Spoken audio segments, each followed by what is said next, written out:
Bonjour et bienvenue, fidèles téléspectateurs. Nous sommes en direct du Centre missionnaire de Jésus-Christ à Delvaux. Nous continuons notre conférence biblique que nous avions amorcée depuis le mois d'avril dernier, avec comme sujet élection et prédestination. Un sujet très important pour l'épouse du Seigneur dans le monde entier et pour l'Église épouse à travers la République et puis tout le monde entier. Donc, la fois passée, nous avions parlé de ce sujet. Aujourd'hui, c'est donc la suite. D'abord, je m'en vais nous excuser pour les petits retards de 10 minutes avec lesquels nous avons commencé. Et ces sujets, nous l'avons déjà abordé. Un petit rappel, c'est que l'élection et la prédestination doivent être appréhendées sous trois aspects distincts, à savoir la préscience des dieux, la volonté des dieux et le libre arbitre de chacun. Donc, je ne suis pas l'orateur principal. Il s'agit plutôt de notre bien-aimé frère Sam Kitoko qui est là. Et puis, après son exposé, nous allons prendre les questions qui viendront de la part du public. Et sans plus tarder, je donne la parole à notre bien-aimé frère Sam Kitoko, qui est le berger de l'Assemblée chrétienne de Delvaux. Pasteur, vous avez la parole. Merci. Bonjour à tout le monde. Que Dieu bénisse chacun de nous. Ce sont des moments importants pour le peuple de Dieu que nous sommes, parce que nous vivons dans un âge de confusion. Et le Seigneur a promis en disant dans Joël chapitre 2 que mon peuple ne sera plus jamais dans la confusion. Dans cet âge de grande confusion, il a plu au Seigneur, par sa grâce, de nous envoyer ces glorieux messages bibliques du temps de la fin pour nous éclairer sur toutes choses. Et Dieu, dans sa grâce, il a aussi éclairé ces sujets importants sur l'élection et la prédestination. Alors, je vais faire un petit résumé de ce qui a été dit la fois passée et j'aimerais que chacun puisse suivre attentivement avant d'ajouter quelques éléments et entrer toujours à l'élection et à la prédestination des élus. Et il y a aussi le groupe qu'on appelle les appelés. Tous ces deux-là font partie de ceux qu'on appelle les enfants de Dieu ou les fils ou les filles de Dieu. Ce sont ces gens-là qui sont concernés par l'élection et par la prédestination. Alors, nous avons dit que l'élection a eu lieu avant la fondation du monde et non dans l'éternité. Le plan du salut de Dieu a été conçu dans l'éternité. Il a été révélé après la chute dans l'Ancien Testament. Il a été accompli au Calvaire. Et depuis le jour de la Pentecôte, chaque croyant est appelé à expérimenter le salut accompli par Dieu à Golgotha. Et bientôt, le Seigneur viendra en tant que sauveur pour achever son plan du salut envers les nations chez nous et ensuite envers Israël. Comme vous le savez bien, selon le plan du salut, Israël ne fait point partie des nations. Je peux vous le lire rapidement dans Nombre chapitre 23. Il est écrit ceci. Nombre 23, je lis le 9e verset. Il est écrit ceci. Je le vois du sommet des rochers.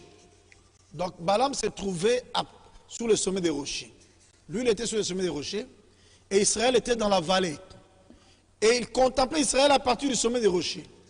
Il dit, je le vois du sommet des rochers, je le contemple du haut des collines, C'est un peuple qui a sa demeure à part, écoutez, et qui ne fait point partie des nations. C'est que dans le plan du salut, quand Dieu compte les nations, il les compte sans parler d'Israël. Israël, c'est un peuple mis à part. Et Dieu était avec Israël en tant que nation. Une nation mise à part. Une nation choisie par Dieu lui-même. C'est-à-dire qu'en rapport avec l'élection, le peuple élu de Dieu dans les naturels, c'est Israël. C'est un peuple qui bénéficie du choix de Dieu. Et dans le spirituel, c'est l'église épouse qui forme le peuple élu de Dieu. Voilà, je voulais que vous puissiez comprendre un peu cela. Alors, je dis qu'il y a deux groupes d'individus qui sont inclus dans ces plans-là, c'est-à-dire les appelés et les élus. Mais lorsque l'évangile est apporté, il se dégage trois groupes. Il se dégage premièrement les élus, ensuite les appelés, et enfin les réprouvés. Les réprouvés, ce sont ceux qui rejettent la parole de Dieu. Et dans le groupe des réprouvés, nous trouvons les incrédules et les soi-disant croyants. Ou les soi-disant croyants, qu'on appelle autrement les semi-croyants. Ils font partie de la troupe des réprouvés. C'est-à-dire, ce sont les fils du diable. Ils iront dans le temps ardent de feu et de soufre. Maintenant, parmi les enfants de Dieu, c'est là où nous trouvons les appelés et les élus. Parmi les enfants de Dieu. Alors, quand vous arrivez même dans Matthieu 25, du 1er au 10e verset, quand on parle de la parabole des 10 vierges, cette parabole s'accomplit au temps de la fin. Dans chaque âge de l'Église, il y a toujours eu des appelés et des élus. Il y a toujours eu des réprouvés dans chaque âge de l'Église. Mais maintenant, au temps de la fin, précisément au moment de la venue du Seigneur Jésus-Christ, parmi les enfants de Dieu sauvés, c'est-à-dire dans l'Église sauvée, il se dégage deux groupes. Deux groupes des appelés et des élus. Maintenant, les appelés qui seront trouvés vivants à l'heure de l'enlèvement, mais qui manqueront l'enlèvement, parce qu'ils n'auront pas l'huile du Saint-Esprit ou le sceau de Dieu dans leurs âmes, ce sont les vierges folles. Et les élus qui seront trouvés vivants à l'heure de l'enlèvement et qui partiront vivants, ce sont ceux qu'on appelle dans la Bible, dans Matthieu 25, les vierges sages. C'est-à-dire que ce soit les sages ou les folles, ils seront trouvés vivants à l'heure de l'enlèvement. Les sages partiront dans l'enlèvement, les folles manqueront dans l'enlèvement. Les sages, ce sont les élus de Dieu qui seront trouvés vivants à l'heure de l'enlèvement et qui partiront. Les folles, ce sont les appelés qui seront trouvés vivants mais qui manqueront l'enlèvement. Donc vous comprenez que Dieu, en rapport avec l'élection et la prédication, Dieu a deux groupes d'individus, les appelés et les élus. Et du côté des réprouvés, nous trouvons les soi-disant croyants et les incrédules. Ce sont des réprouvés, ce sont des fils du diable. Et tous iront en enfer. Donc c'est un détail qu'il faudra retenir. Et je crois que ça vous aidera dans la marche. Alors, nous avons aussi dit que la base de l'élection et de la prédestination, c'est la préscience de Dieu. C'est sur base de sa préscience que Dieu a élu et prédestiné. C'est-à-dire qu'il connaissait toutes choses d'avance. Sa préscience et sa préconnaissance pouvaient faire, ou bien a fait, que Dieu élise les individus et qu'il les prédestine au salut. C'est sur base de sa préscience. Dieu connaît toutes choses d'avance. C'est pourquoi Dieu ne peut pas être surpris d'une situation. Il connaît la fin de toutes choses avant même le commencement. C'est ce Dieu-là. Alors, on vous avait démontré ça. C'est parce qu'il connaissait toujours d'avance qu'il pouvait lire et prédestiner au salut ceux qu'il a connus d'avance. Et je tiens à préciser en passant qu'il n'existait pas de prédestination pour le fils du diable. Ça n'existait pas. Il n'y a que les enfants de Dieu qui sont prédestinés. Il n'existe pas de prédestination pour le fils du diable. La prédestination existe pour les enfants de Dieu seulement. Dieu connaît, par sa préscience, il connaît qui sera sauvé et qui ne sera pas sauvé. Mais il a prédestiné au salut seulement ses enfants. Il n'y a pas de prédestination pour aller à l'enfer. C'est pourquoi vous relirez clairement ici dans Romains chapitre 8. Romains chapitre 8. Vous lirez clairement ici, il est écrit au verset 29 et 30. Mais nous savons que tout... car ceux qu'il a connus d'avance, versets 29 et 30, car ceux qu'il a connus d'avance, il les a aussi prédestinés à être semblables à l'image de son fils pour qu'il soit premier-né entre plusieurs frères. Vous ne trouverez pas quelque part que non, ceux qui iront dans le temps ardent de feu de soufre, ils ont aussi été prédestinés. Non. Il n'y a que les enfants de Dieu qui ont été prédestinés. Et ils ont été prédestinés au salut. Il n'y a que les enfants de Dieu qui ont été élus. Et les élus seront à la fête des noces de l'agneau. C'est le groupe qui se retrouvera dans la fête des noces de l'agneau. Les élus. Mais le fils du diable, et comme ils ne croient pas à la parole de Dieu, ils sont destinés à aller dans le temps ardent de feu et de soufre. C'est leur destination. C'est leur destination. Mais ils ne sont pas prédestinés. Ça, il faut oublier.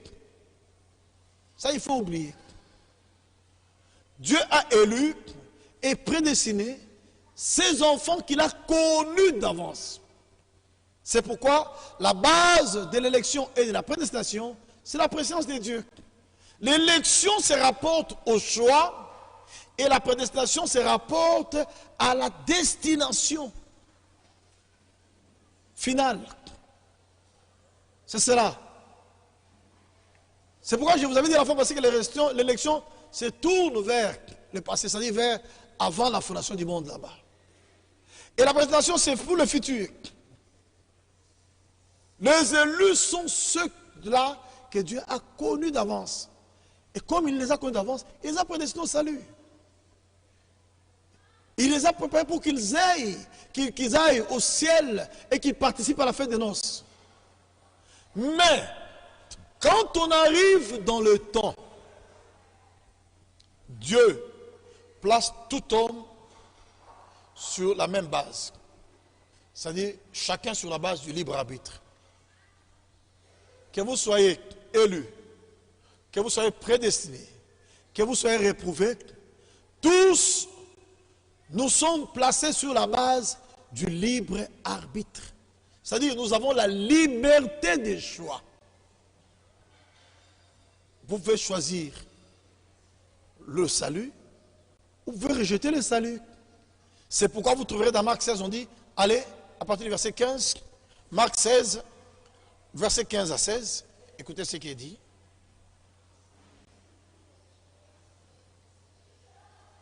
Marc chapitre 16, verset 15 à 16. Il est écrit ceci.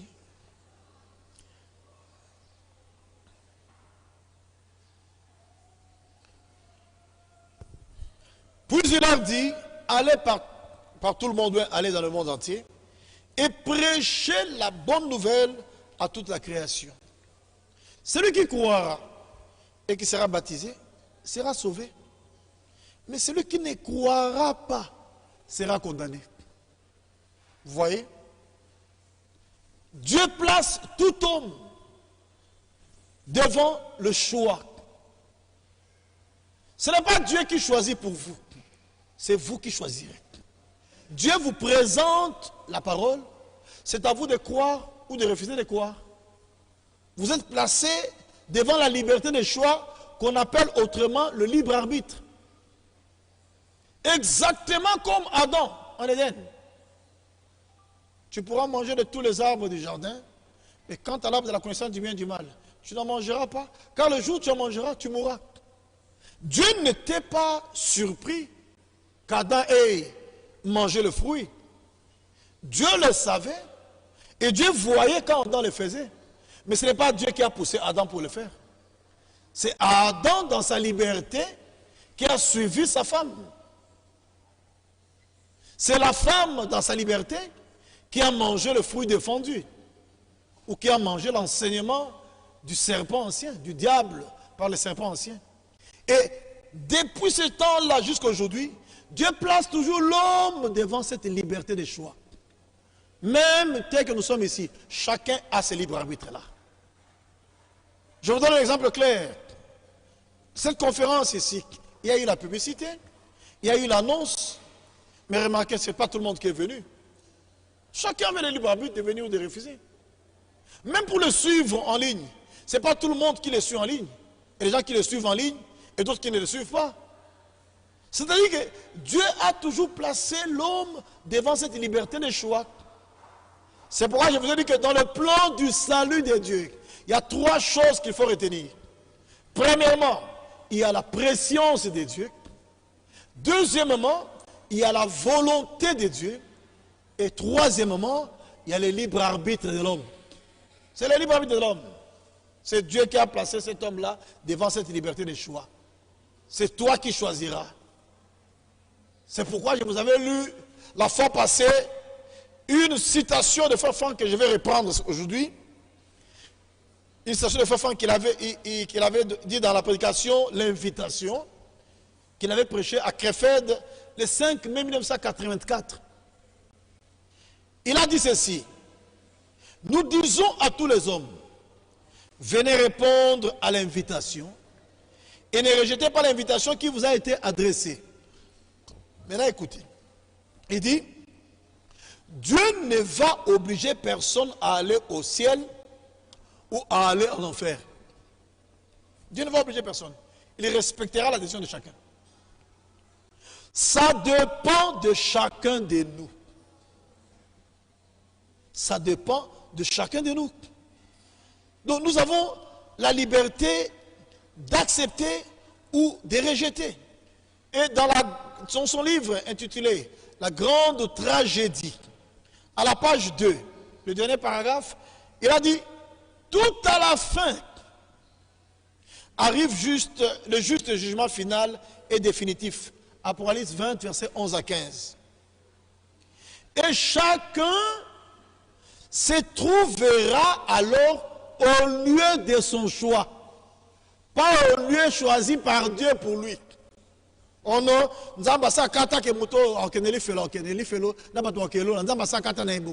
non, Dieu connaissait d'avance. Mais la finalité là, vous direz, c'est à vous de choisir ça.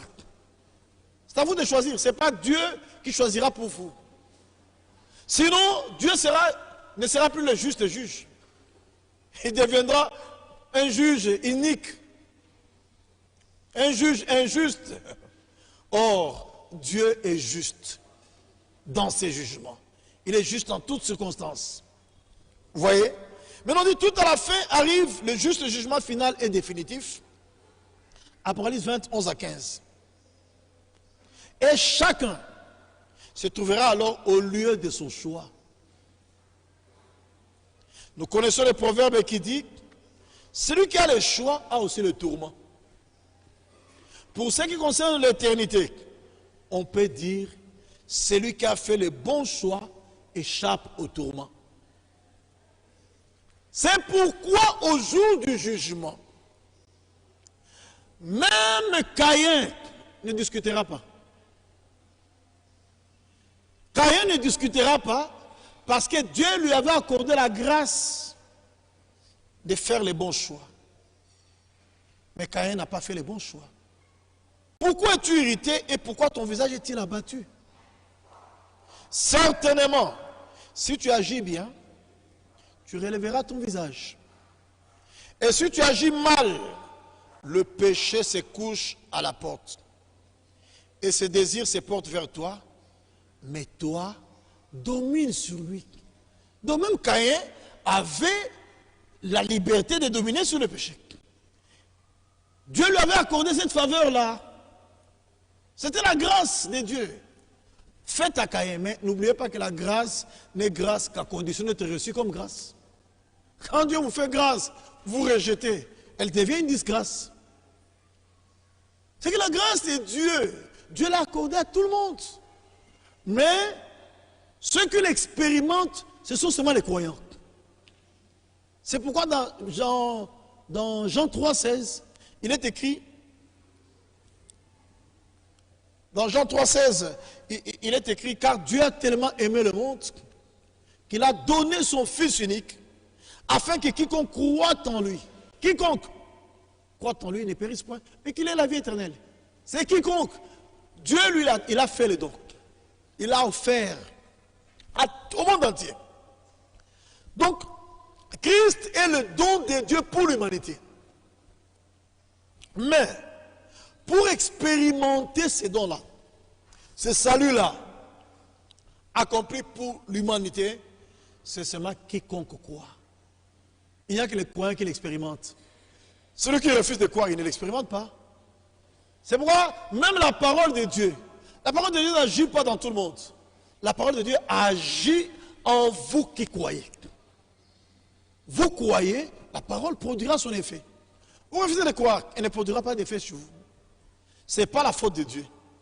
C'est vous, dans votre liberté, qui n'avez pas donné accès à la parole de Dieu. C'est pourquoi je dis qu'il y a trois choses qu'il faut retenir dans le plan de salut. Il y a la préscience de Dieu, il y a la volonté de Dieu et il y a le libre arbitre de l'homme. La présence de Dieu a fait que Dieu a connu toutes choses en avance. C'est souvent de cela qu'il pouvait élire et prédestiner.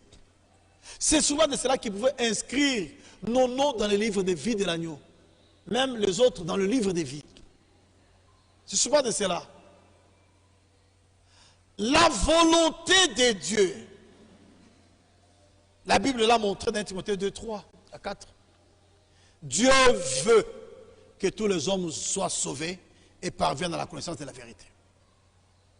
Mais tous les hommes ne seront pas sauvés. Et tous les hommes ne parviendront pas à la connaissance de la vérité. Ce n'est pas parce que Dieu ne le veut pas. C'est parce qu'eux ne le veulent pas. Dieu le veut. C'est pourquoi il a accompli le salut. C'est pourquoi il a envoyé l'évangile. C'est pourquoi il a envoyé les prédicateurs. Mais les hommes ne le veulent pas. Et quand un homme ne veut pas ce que Dieu veut, Dieu doit vouloir ce que l'homme veut. C'est cela. Voyez frère, ce que Dieu veut, toi tu refuses. Alors Dieu voudra ce que tu veux. C'est pourquoi même ce qu'on appelle l'endurcissement ne se fait pas par hasard. Et l'endurcissement ne se fait jamais subitement.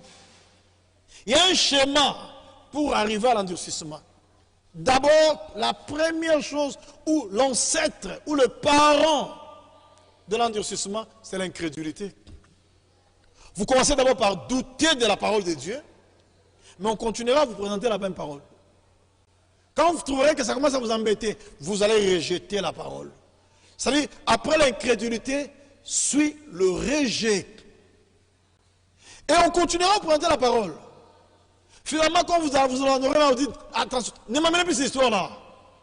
Vous vous endurcissez. Et quand vous vous endurcissez, Dieu vient et vous endurcit maintenant complètement. Donc, l'endurcissement ne se fait jamais de façon brusque. L'endurcissement ne se fait jamais de façon brusque. L'ancêtre de l'endurcissement se nomme l'incrédulité.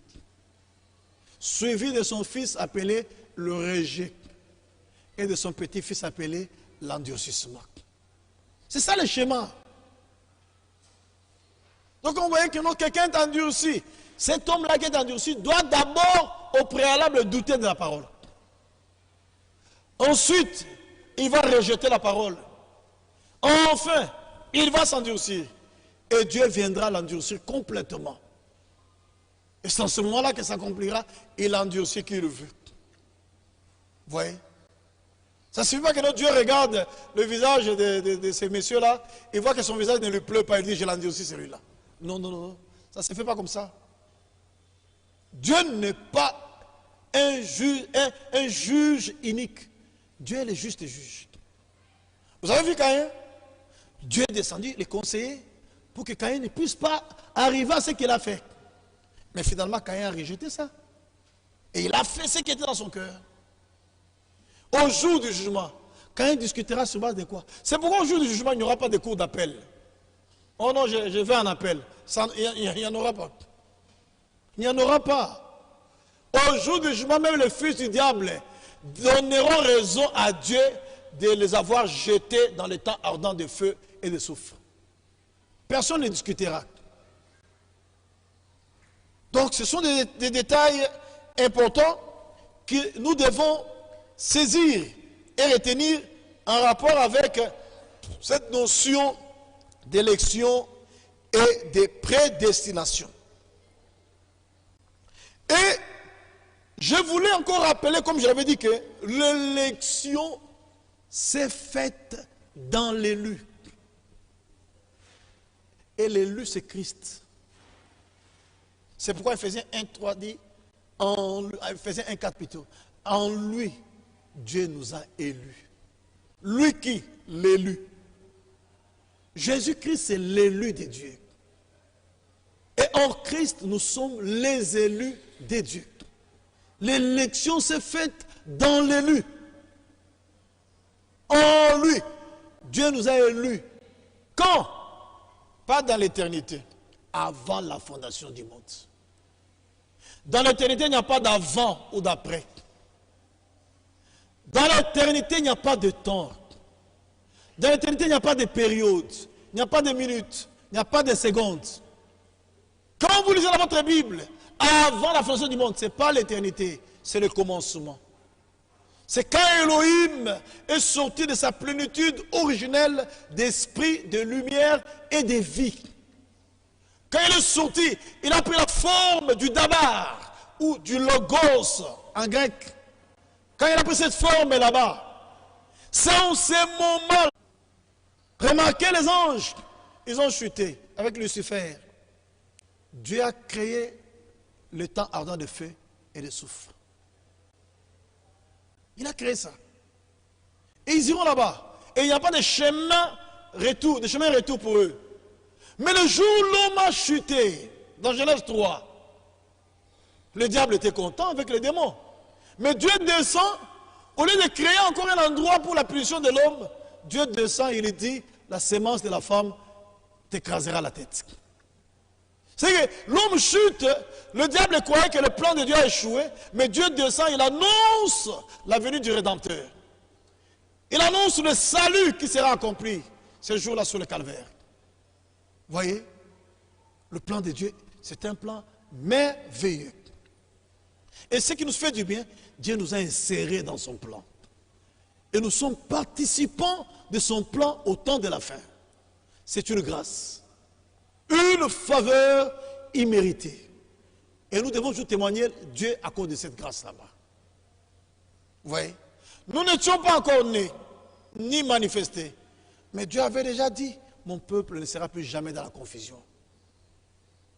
Vous savez que tout cela se souvient de sa préscience. Il connaît toutes choses d'avance. C'est pourquoi Dieu peut parler des choses qui arriveront. 6 000 ans, 4 000 ans, 5 000 ans, avant que ces choses n'aient lieu. Il en parle. Et le jour où ça arrivera exactement comme Dieu avait prédit. Il n'y a que lui seul qui peut le faire. Le diable n'est pas omniscient. Il n'y a que Dieu qui est omniscient. Tant que nous sommes assis là-bas, ce qui se passe dans nos pensées, le diable ne le connaît pas. Pour que le diable le sache, il faut que nous puissions l'exprimer. Mais ce qui se passe dans nos pensées, Dieu le connaît. Notre Dieu sonde les reins et les cœurs. Il connaît toutes choses. Vous voyez bien, mes frères, ce sont des choses qu'il faut retenir. Il n'existe pas de prédestination pour le fils du diable. La prédestination, c'est pour le fils de Dieu. C'est réservé seulement aux enfants de Dieu. Et je venais de dire que nous avons tous été élus dans l'élu. Si vous lisez Isaïe 42, 1, je l'avais lu la fois passée, le Seigneur Jésus-Christ est appelé l'élu là-bas.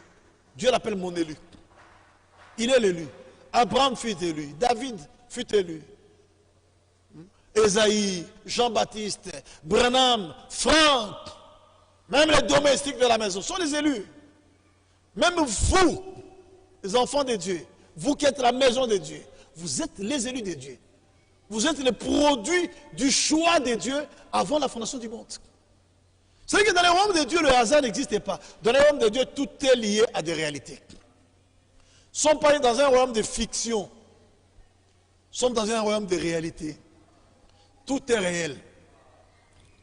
Alors, un autre élément, l'élection marche toujours ensemble avec la sainteté. Ça, il faut le retenir.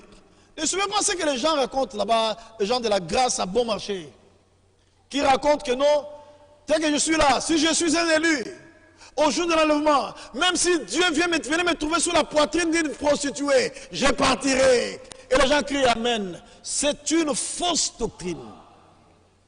C'est un mensonge. Dieu viendra prendre une épouse irréprochable, sainte et irrépréhensible.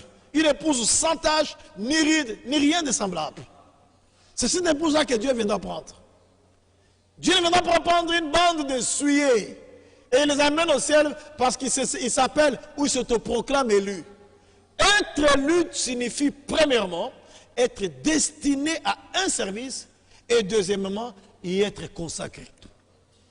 Il n'existe pas d'élection sans consécration. Un élu sans consécration, ça n'existe pas. Je vais commencer à vous montrer depuis le commencement là-bas. Tous ceux qui ont été appelés élus, ils ont mené une vie consacrée. Et ils ont mené une vie de sainteté. Commençons par l'élu lui-même, Jésus-Christ. Il est parvenu à dire au monde, il est le seul à le faire, qui de vous me convaincra des péchés. Et il était l'agneau de Dieu sans défaut, prédestiné avant la fondation du monde. Jésus-Christ. Et aujourd'hui, tous ceux qui se nomment élus doivent vivre comme l'élu. C'est qu'ils doivent vivre comme Christ. Vivre dans la sainteté. C'est pourquoi, vous lirez dans Ephésiens 1:3 là-bas, il est écrit, en lui, verset 1:4 plutôt, 1:4. En lui, Dieu, je vais le lire rapidement avec vous, Ephésiens chapitre 1er, verset 4. En lui, Dieu nous a élus avant la fondation du monde. Vous comprenez, frère? L'électeur est connu. L'électeur, c'est Dieu. Dieu seul. Il n'a pas consulté quelqu'un. Dieu n'a pas appelé un ange. Non, je vais lire. D'ailleurs, quand Dieu faisait l'élection, les anges n'existaient pas.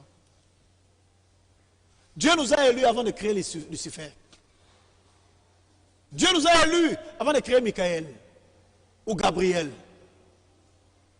Dieu nous a élus avant de créer tous les anges, le séraphin, le chérubin, même l'archange Michel. Dieu nous a élus avant de les créer.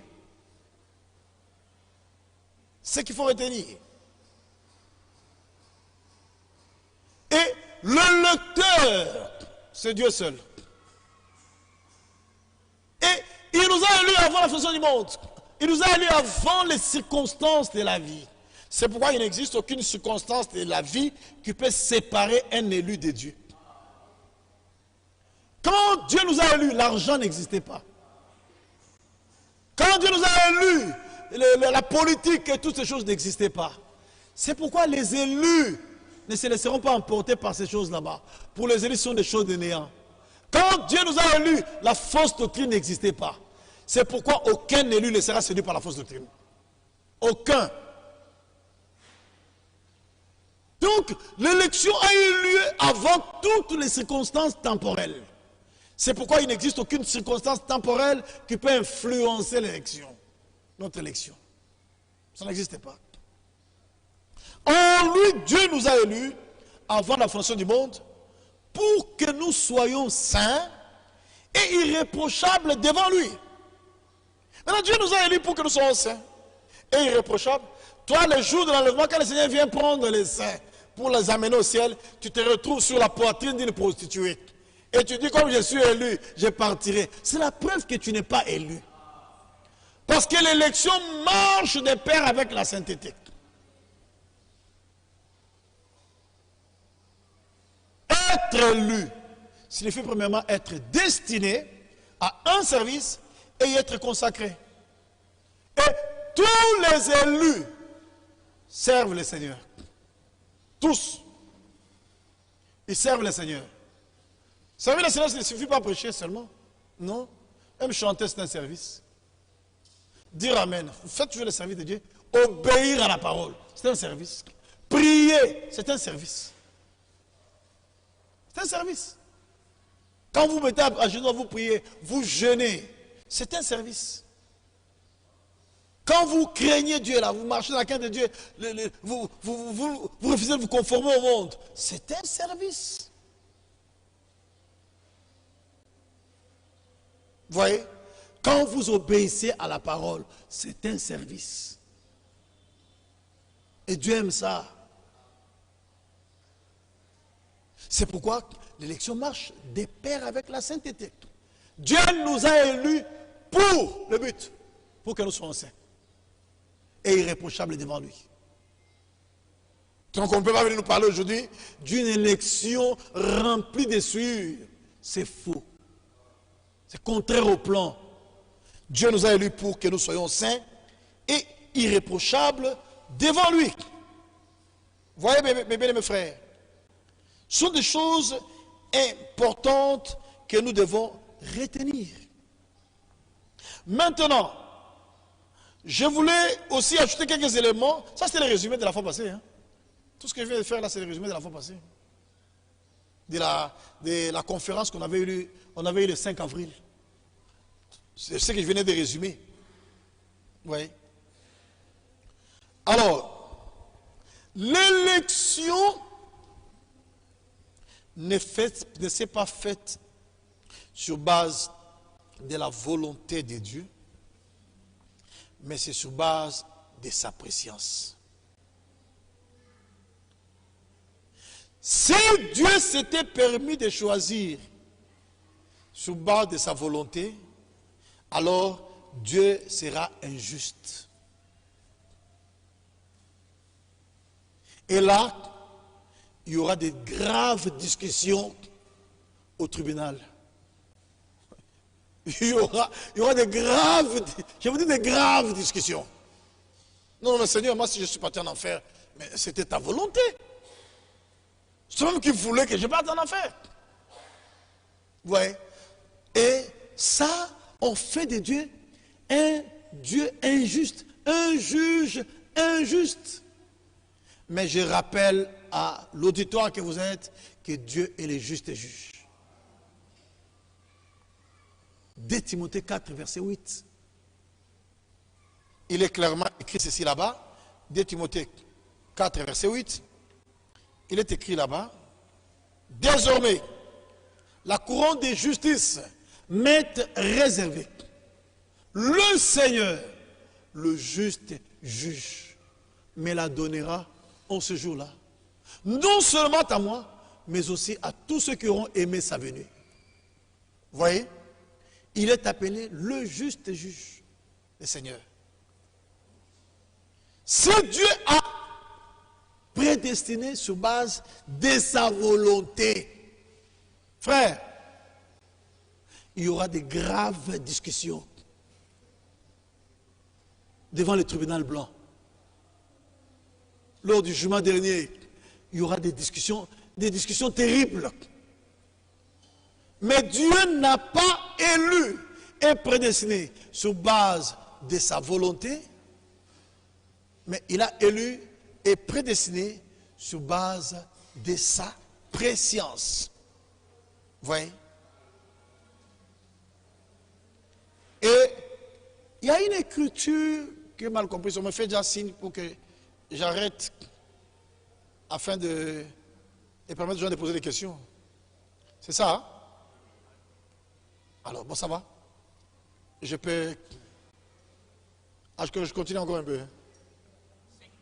5 minutes, hein? Ok, d'accord. Dans la pensée de Dieu, il nous avait déjà vus bien avant. Mais nous n'avons pas existé là-bas. Nous avons existé ici sur la terre. Dieu nous avait vus dans sa pensée. Il nous avait connus d'avance. Mais c'est sur la terre que nous avons été manifestés. C'est sur la terre que nous avons le droit de choisir. C'est sur cette terre ici. Et quand on dit que nous sommes issus de Dieu, frère, nous sommes issus de Dieu ici sur la terre lors de l'engendrement. Quand l'évangile nous est présenté, Dieu donne sa sémence, l'engendrement a lieu, ensuite la naissance a lieu, quand nous recevons le Zoé ou la vie de Dieu dans notre âme. C'est en ce moment-là que la nouvelle naissance a lieu. Donc, de la même manière que Christ était issu de Dieu, c'est-à-dire engendré de Dieu, Dieu a donné sa sémence. Et l'Esprit est venu féconder cette sémence. Il y a eu la naissance du premier Fils de Dieu. Tous les fils de Dieu naissent de la même manière. Tous les fils et filles de Dieu, ils naissent de la même manière par la coopération de la parole et de l'Esprit. C'est comme ça. La parole et l'Esprit coopèrent pour qu'il y ait engendrement et qu'il y ait naissance. Nous n'avons pas été issus de Dieu dans l'éternité. Non, non, non, non. Dans l'éternité, nous étions dans la pensée de Dieu. Mais c'est sur la terre, lors de l'engendrement, que nous avons été issus. Nous sommes sortis de Dieu. Dieu a donné sa sémence qui est sa parole. Et cette sémence a été fécondée par l'Esprit. Et c'est comme ça que nous sommes manifestés. Oui. C'est aussi un détail à ne pas négliger. Je peux arrêter par là, d'autres choses, on peut le dire pendant la séance. Merci beaucoup, cher pasteur Sam Kutoko. Nous allons prendre maintenant les questions du public. Vous prenez, il y a un micro qui est en circulation, vous vous présentez et puis vous posez votre question. Et je veux que nous soyons un peu brefs dans notre manière de poser les questions. Nous commençons avec la sœur Charlotte Mutakamba.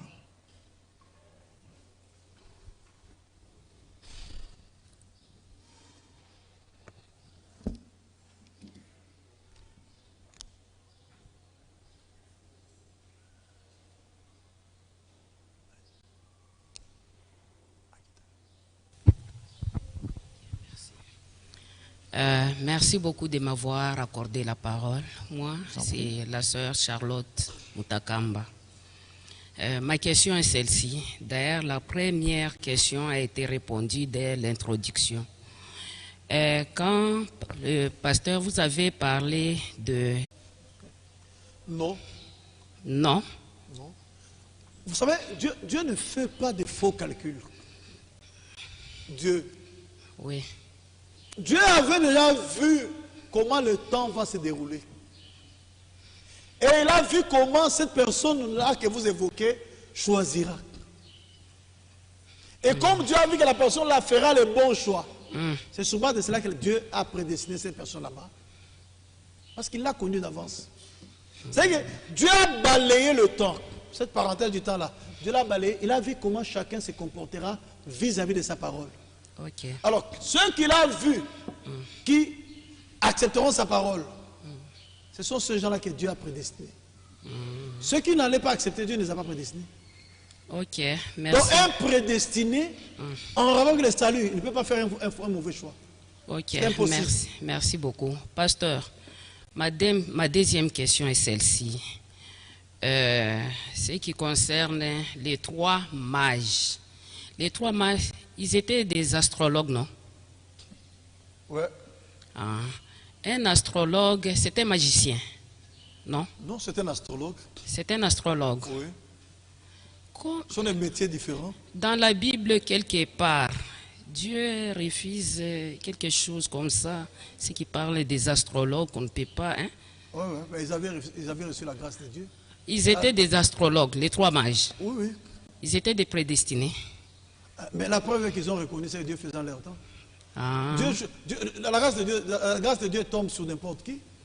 Il y a même des magiciens qui sont convertis. Il y a ici, moi, le magicien dans la Bible, et qui s'est converti.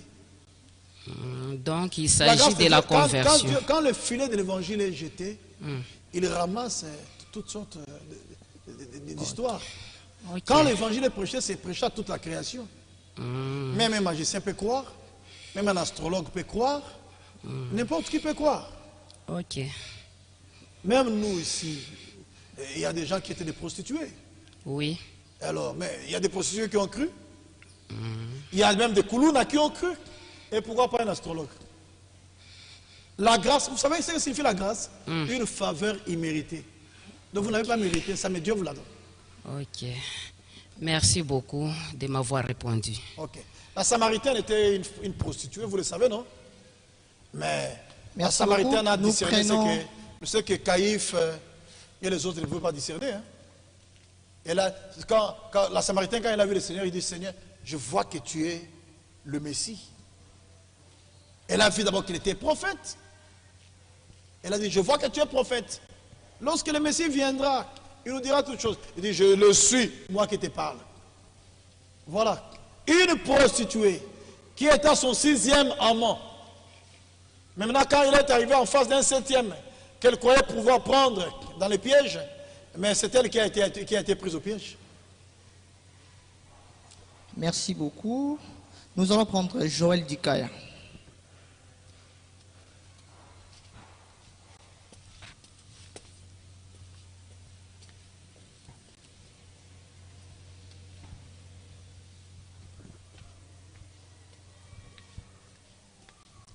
Vous pouvez déjà vous lever, frère Joël. Là. Merci pour la parole accordée. Je réponds au nom du frère Joël Dikaya. Pasteur, je venais de vous suivre littéralement tout en disant la prédestination, soit l'élection, ne s'est fait jamais par la volonté, mais plutôt par la préscience. Mais moi, je dirais la préscience, c'est connaître les choses à venir, et ensuite prendre une décision. Mais en prenant la décision, n'est-ce pas ça la volonté de Dieu? Existe-t-il une différence entre la volonté de Dieu et la préscience? La volonté de Dieu exprime seulement ce que Dieu veut. Mais la préscience, c'est la préconnaissance, c'est connaître d'avance ce qui arrivera. Mais ce n'est pas lui qui a influencé. C'est là. Non. Mais il connaît d'avance. Il connaît ce qui arrivera. Mais au moment où la chose arrive, il place chacun devant sa responsabilité. Ça vous de choisir. Maintenant, comme il connaît toutes choses d'avance, il a vu déjà comment tu choisiras. Il a vu que Dikaya, il choisira Christ. Il acceptera la parole. Alors, comme il acceptera, j'ai écrit son nom dans le livre de vie. Mais maintenant, il vient devant Dikaya, il exprime sa volonté. Sa volonté que tous les hommes soient sauvés. Il veut que Dikaya soit sauvé. Il veut même que Caïn soit sauvé. Il veut même que le pape soit sauvé. Sans sa volonté. Il exprime son vouloir, il exprime ce qu'il veut. Mais il laisse à chacun la liberté de choisir. Son vouloir, il l'exprime. Mais par sa préscience, il connaît ce que chacun fera. C'est cela. Parfait. Ma deuxième préoccupation, s'il vous plaît, rapidement. Vous avez dit, la parole de Dieu n'agit pas dans tout le monde. C'est vrai, mais quand nous lisons dans la Bible, Jérémie 17, 9, le cœur de l'homme est tortué, toujours tourné vers le mal. Romains 7, 19, 18 plutôt. Ce que je veux, je ne le fais pas, mais ce que je ne veux pas, je le fais. Et Dieu connaissant le cœur de chacun d'entre nous, et comment est-ce qu'il peut laisser quelqu'un, soit qu'on lui apporte la parole, et la personne refuse, aussi longtemps que Dieu connaissait déjà toutes choses avant. L'écriture que j'ai lue là-bas montre seulement la grandeur de la grâce de Dieu et de l'action de Dieu ou de la puissance de Dieu dans l'homme. Dieu veut montrer par là qu'il n'y a aucun homme qui peut se sauver de lui-même. Et il n'y a aucun homme qui peut vivre la parole de Dieu de sa vie. C'est grâce à la vie de Dieu que nous mettons en pratique la parole de Dieu. Parce que dans l'Ancien Testament, Dieu disait aux enfants d'Israël quand il leur a donné la loi, il dit, vous mettrez ces choses en pratique afin de vivre par elles. Il montre aux gens que non, pour parvenir à la vie, vous devez faire quelque chose. Personne n'a réussi. Et maintenant, la grâce que le Seigneur nous a apportée en Christ, c'est laquelle? Il vous apporte cette vie-là qui avait fait défaut dans l'Ancienne Alliance. Et grâce à cette vie là-bas, vous devenez capable de mettre en pratique la parole et de dominer le mal. Donc Paul montre par là que l'homme, de sa propre volonté, il est incapable d'obéir au commandement de Dieu. C'est seulement la grâce de Dieu qui nous rend capables. Mais il faut commencer par quoi? Il faut croire. Quand vous croyez, alors vous donnez l'accès à Dieu d'aller avec son action jusqu'au bout. Merci, Voilà. merci. Moi-même, j'ai une question, pasteur. Vous avez dit que être élu de Dieu, c'est être prédestiné à un service et y être consacré. Alors, lorsque les gens qui sont chargés d'accomplir les annonces prophétiques, par exemple, le frère Branham a annoncé que la Russie bombardera les États-Unis d'Amérique. C'est une prophétie. Alors, peut-on dire que la Russie ou Poutine, tout simplement, a été prédestiné à faire ces services? Donc, c'est-à-dire que Poutine est un élu de Dieu. Non. Dans ce sens-là. On peut dire ça. Parce que c'est un service qui est appelé à rendre pour... Mais Poutine ne croit pas en Christ. Poutine ne croit pas en Christ. Ça, c'est une prédiction qui s'accomplit sous diverses manières. C'est un service. Continue avec la question. J'ai dit que c'est un service que Poutine va rendre pour accomplir la prophétie qui a été annoncée par le frère Branham. Par lui, la prophétie s'accomplira. Mais on parle de l'élection par... Vous voyez que la prophétie s'accomplit par ce lion-là qui va te dévorer. Mais le lion n'est pas un élu. Ce sont des éléments seulement qui entrent pour l'accomplissement d'une prophétie ou d'une annonce. Mais les élus, ce sont les croyants sauvés qui iront dans la fête de noces. Ce sont là les élus. Donc tous ceux qui s'appellent élus seront en Christ. Seront en Christ. Là, c'est pas une prophétie. C'est un instrument, comme Nebuchadnezzar qui avait été aussi utilisé comme un instrument, mais il n'était pas un élu. Nebuchadnezzar était un instrument entre les mains de Dieu. La Russie, c'est un instrument entre les mains de Dieu. Mais ce ne sont pas des élus. Merci. Ok. Tabi.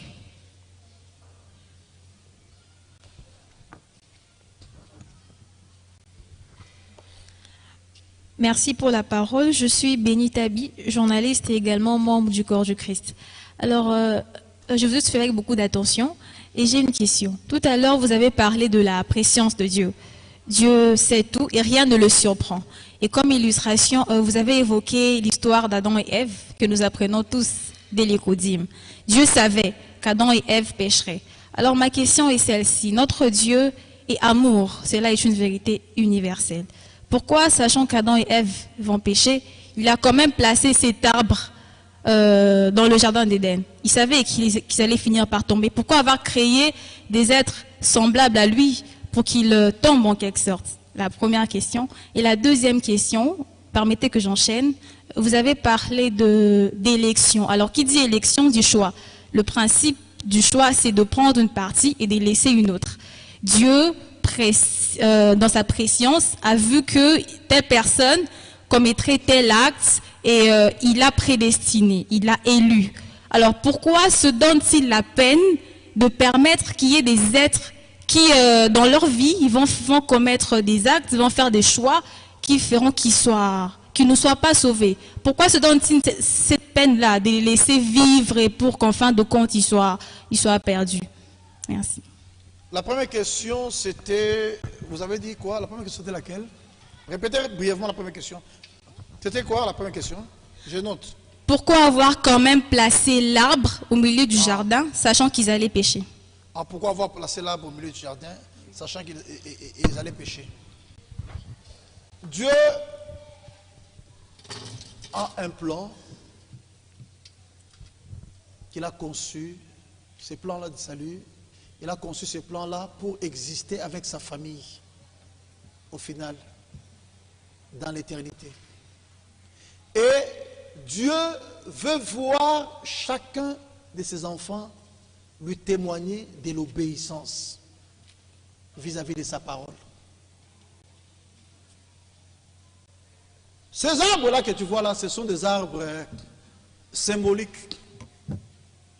L'arbre de vie, c'est Christ. Même jusqu'au jour où nous parlons, tel que nous sommes assis là-bas, ces deux arbres sont là. Ces deux arbres sont là. Tout au long de la marche. Parce que ce qu'il faut retenir, quand l'homme était placé en Éden, Lucifer avait déjà chuté. Quand l'homme était placé en Éden, Lucifer avait déjà chuté. Et si vous lisez dans Ézéchiel 28, il est écrit, tu étais en Éden, le jardin de Dieu. C'est lui, l'auteur de la connaissance, là. L'arbre de la connaissance du bien et du mal. C'est le diable. Et l'arbre de vie, c'est Christ. C'est-à-dire qu'en Éden, Christ était là. Le diable aussi était là. La preuve, Dieu descendait chaque soir pour parler avec ses enfants. Le diable aussi est entré dans le serpent pour utiliser le serpent afin de séduire la femme. Mais Dieu, sachant que le diable est là, c'est-à-dire l'arbre de la connaissance du bien et du mal, est là, il a prévenu son enfant ou son fils. C'est dans la même famille. Dieu vous dit, vous les filles, il ne faut pas jouer avec les garçons. Parce qu'un garçon peut t'enlever ta virginité. Ta soeur écoute, elle évite de jouer avec les garçons. Toi, tu refuses d'écouter. Tu joues avec les garçons, on t'enlève la virginité. Est-ce que c'est Dieu qui t'a poussé? Est-ce que c'est papa qui t'a poussé à perdre ta virginité? Non. Papa connaît que jouer avec les garçons, la suite, c'est perdre sa virginité. C'est pourquoi papa, dans son amour, c'est ça l'amour de Dieu. Papa, dans son amour, prévient. Il t'avertit d'avance. Il dit, ma fille, ne joue pas avec les garçons. Si tu joues avec les garçons, tu peux perdre ta virginité. Et toi, tu refuses d'écouter. Dieu veut voir ses enfants obéir à sa parole. C'est pourquoi il place chacun de ses enfants devant la liberté des choix. Mais pour montrer à ses enfants qu'il les aime, il leur recommande les bons choix. J'ai placé devant toi la vie et la mort. J'ai placé, c'est dans Deutéronome, hein? J'ai placé devant toi la bénédiction et la malédiction. Mais Dieu ajoute, il dit, choisis la vie. Deutéronome 30, voilà. Choisis la vie. C'est l'écriture. Donc, il met toujours les hommes sur la même base. Il met toujours les hommes sur la même base. Ouais, c'est ce que je suis en train de voir ça. Deutéronome 30. Je vais vous lire, ma soeur. Vous savez que vous appelez comment? Les noms? Béni? Ah, ok, béni. Écoutez. À partir du verset 15. Deutéronome 30, à partir du verset 15. Vois, j'ai mis aujourd'hui devant toi la vie et les biens, la mort et le mal. Exactement, j'avais mis en Éden l'arbre de la vie et l'arbre de la connaissance du bien et du mal. C'est le même Dieu. Il dit, je suis l'Éternel, je ne change pas. Si aujourd'hui Dieu ne nous met pas sur la même base qu'Adam et Ève, Dieu ne sera plus le même. Il ne sera plus le même. C'est pourquoi le message de grâce n'a jamais changé. Le message de grâce est demeuré le même dans tous les âges. Écoutez, vois, je mets aujourd'hui devant toi la vie et le bien, la mort et le mal. Car je t'ai prescrit aujourd'hui. Voilà la volonté de Dieu. Je t'ai prescrit aujourd'hui d'aimer l'Éternel, ton Dieu, de marcher dans ses voies, d'observer ses commandements, ses lois et ses ordonnances, afin que tu vives et que tu multiplies. Et que l'Éternel, ton Dieu, te bénisse dans le pays dont tu vas entrer en possession. Mais si ton cœur se détourne, donc vous voyez que c'est la loi de la liberté. Dieu place l'homme devant le choix. Il place l'homme devant le libre arbitre. Mais Dieu, dans son amour, recommande à l'homme de faire les bons choix. C'est ce qu'il a fait en Éden. Il y avait l'arbre de la vie, l'arbre de la connaissance du bien et du mal. Mais Dieu dit, tu pourras manger de tous les arbres. Il y a là-haut. Mais le jour où l'homme a mangé, ce n'était pas la faute de Dieu. C'était la faute de l'homme. Maintenant, Dieu le savait d'avance. Mais Dieu ne le voulait pas. Dieu ne le voulait pas. Il le savait. C'est pourquoi, comme il le savait, et il avait déjà vu que l'homme chutera, Dieu avait déjà en lui l'attribut du Rédempteur. Comme il savait que la chute amènera la maladie, Dieu avait déjà en lui l'attribut de guérisseur. Vous comprenez? Il le savait, mais il ne le voulait pas. Parce qu'il y a des gens qui disent que Dieu voulait que l'homme tombe. C'est faux. Dieu ne voulait pas que l'homme tombe. Dieu savait que l'homme tombera. Deuxième question, c'était quoi? C'est presque la même chose. Hein? Donc, satisfaite? Ok, merci. Un autre. Nous prenons la sœur Pascaline Gassia. Hein? Bon, attendez. Je lis le verset 19. Ah, d'accord. Deutéronome 15 pour bénir. Écoutez. J'en prends aujourd'hui à témoin contre vous le ciel et la terre. J'ai mis devant toi la vie et la mort. La bénédiction et la... C'est lui, par son libre arbitre. La volonté de Dieu, elle est bonne, agréable et parfaite. C'est ça. Romains 12, 2. Est-ce qu'on peut acclamer quand même pour cette... Merci beaucoup. Nous prenons la sœur Pascaline Ngassia. Voilà.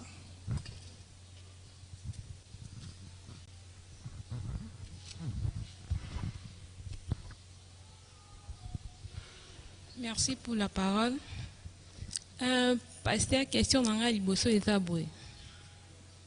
Sur prédestination, question est que ceux qui sont prédestinés ou élu, n'engeni na koye baki naza élu. Deuxième question dans la que ceux qui sont élu et qui andimi message, c'est-à-dire fausse doctrine, n'engeni na koye baki naza na kati fausse doctrine pour qui abima na kati. D'accord. Ba élu nyonso bandimaka lubanzambe na tango na bango pe batosaka yango. Ba élu nyonso. Je crois que c'était la matière de ce matin. Tous les élus reconnaissent leur aujourd'hui. C'est ça la preuve fondamentale. Ba élu nyonso bandimaka lubanzambe na tango na bango. Non seulement que bandimaka yango, mais bato sarape yango. Pour la ma fausse doctrine, na sainte doctrine, testeur et zara moko, Bible. Les amis m'allaient. Oh, le détecteur du mensonge, c'est la Bible et le message. Non, non, non, non. La Bible et le message et la Bible. Détecteur du mensonge, et zara moko, Bible. C'est-à-dire, pour moutoyer ma casa la fausse doctrine, to sainte doctrine, azwaka kamateya o azondima to azoteya azongisa yango na makomi.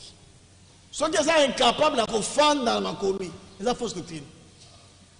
Sainte doctrine nyonso eutaka na makomi pe ezongaka na makomi. Sainte doctrine.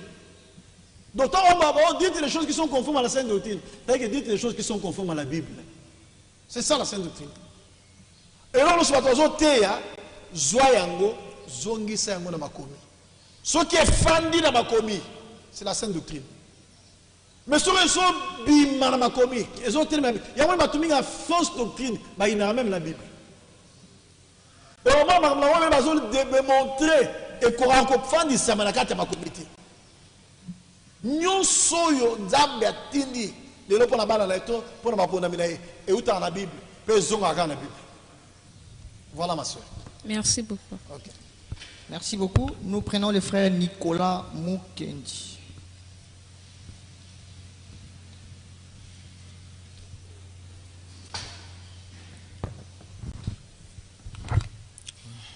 Merci. La question semble être un peu longue, mais je vais quand même la lire tout lentement. En fait, quelque part dans la Bible, il est écrit « Dieu regretta ou s'est repenti d'avoir créé l'homme. Cependant, dans sa préséance, il savait qu'il y a un plan du salut pour l'homme. Or, le regret montre le chacune déception. Alors, cependant, c'est quel attribut de Dieu qui a regretté, si Dieu lui-même a la préséance et ne peut pas regretter de l'échec? Et aussi,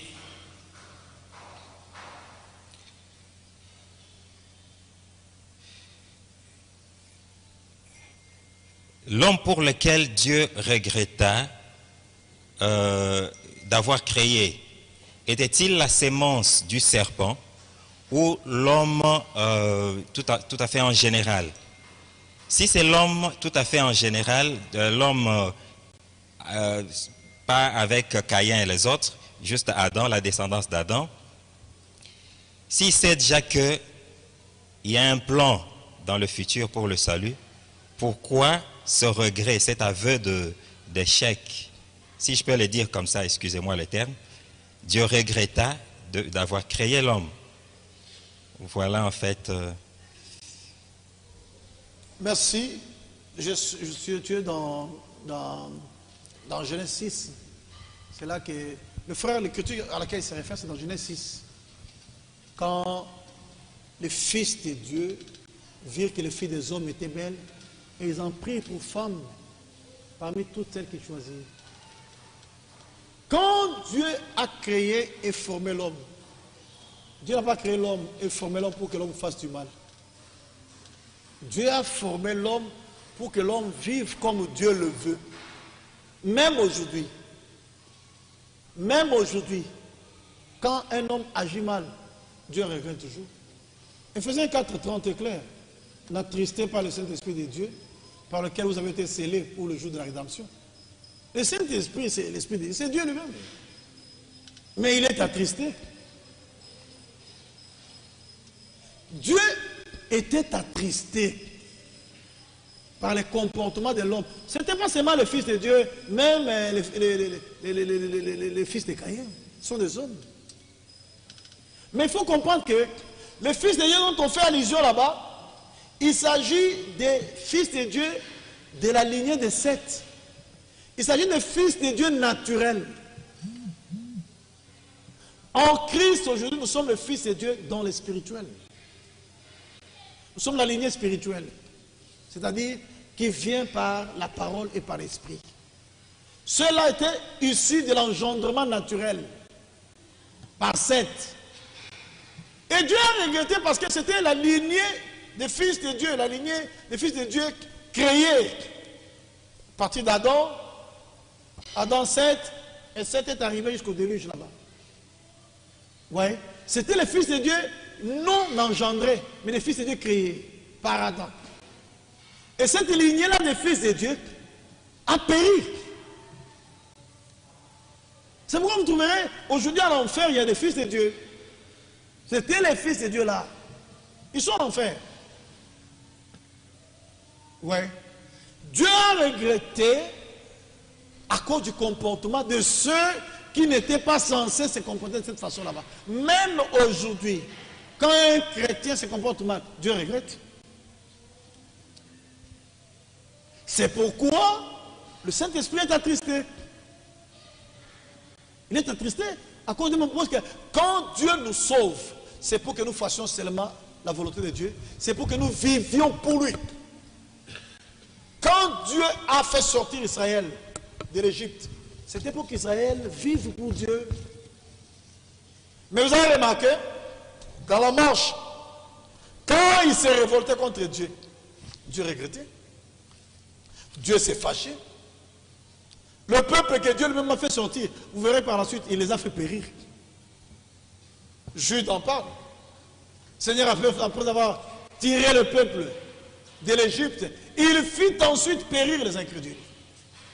Ce sont les mêmes gens qui sont sortis à main levée, avec joie, qui se sont mis ensuite à murmurer. Comment, par leur libre arbitre, se sont mis à murmurer, et Dieu les a frappés. Vous comprenez, frère? Donc, il s'agit du mauvais comportement que ces gens-là n'étaient pas censés faire. C'est ce qui a fait que Dieu regrette. Je les ai placés ici sur la terre pour qu'ils me donnent gloire. Mais vous lirez là-bas que les cœurs des hommes se portaient chaque jour, mais tous les jours, uniquement vers le mal. Oh, Dieu n'a pas formé l'homme pour que son... C'est très bien dit, mais j'aimerais insister sur une chose. Voilà. Prenons la préséance comme quand on regarde le film de Jésus. On sait déjà qu'à la fin du film de Jésus, Jésus va ressusciter et aller au ciel. Mais la première fois quand vous regardez ces films-là, vous allez pleurer parce que vous ne savez pas la fin du film. Mais je sais que là on le fouette, là on le tue et il va ressusciter. Je vais dire à ceux qui sont à côté de moi, hey, laissez, ne pleurez pas, le gars va ressusciter. Vous voyez. Mais là tu sais, est-ce que c'est toi qui dirige ça? Dans les films là, quand tu sais qu'il va ressusciter, on va l'arrêter, après on va le tuer, il va ressusciter. C'est toi qui dirige le film? Non, mais là c'est Dieu qui connaît. Ah, voilà, Dieu connaît, mais ce n'est pas Dieu qui incite les gens à faire ça. C'est-à-dire qu'il y a quelques attributs de Dieu qui sont circonstanciels, qui regrettent, mais qui ne savent pas la fin. L'attribut de Dieu, chaque attribut de Dieu se manifeste seulement au moment voulu. Pour que Dieu se manifeste comme sauveur, il faut que quelqu'un soit perdu. Pour que Dieu se manifeste comme guérisseur, il faut qu'il y ait un malade. S'il n'y a pas de malade, comment il sera guérisseur?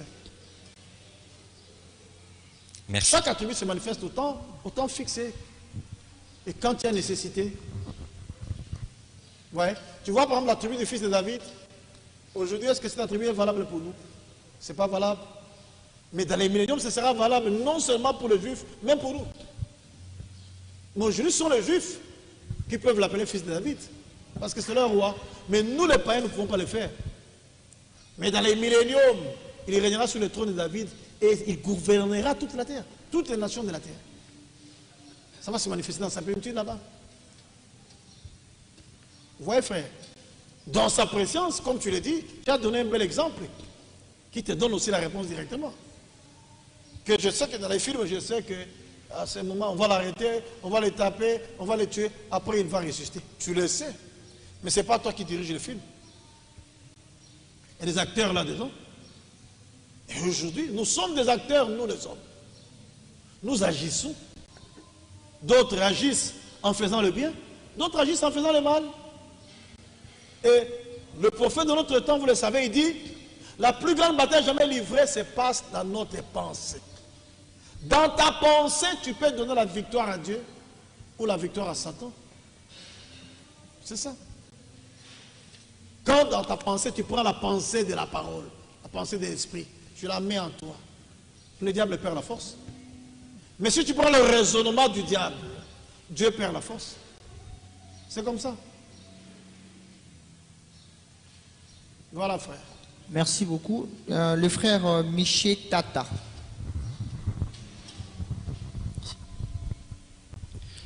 Voilà, merci infiniment pour le souffle verbal que vous m'accordez. Pasteur Sam, j'avais une question, un peu plus, pour plus de précision. C'est celle de savoir que lors du déluge, Dieu a dû expier toute la terre.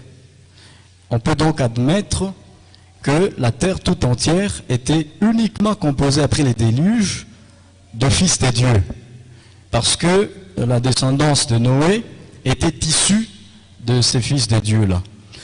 Qu'est-ce qui a pu justifier que par la suite, les enfants d'Israël, qui sont de cette lignée-là, sont devenus désobéissants et se sont mécomportés pour faire regretter Dieu. Maintenant, la question, c'est de savoir si Dieu peut mettre ses propres fils devant un fait accompli de désobéissance et que par la suite il accomplisse un autre plan, comme il l'a fait avec nous des nations. Israël, qui n'y est pour rien, a été aveuglé pour que ceux des nations soient sauvés. Dieu peut-il lui-même être auteur de la désobéissance de ses propres fils? C'est celle-là ma question. Et ensuite, la deuxième sera celle de savoir si, dans la configuration actuelle des croyances, il est clairement indiqué... Dans la configuration actuelle de quoi? Des croyances. Des croyances. L'Afrique est réputée être le continent qui regorge le plus des croyants.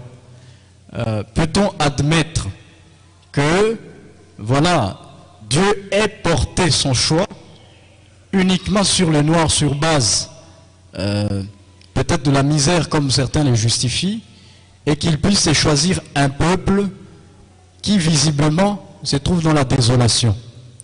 C'est celle-là ma deuxième question.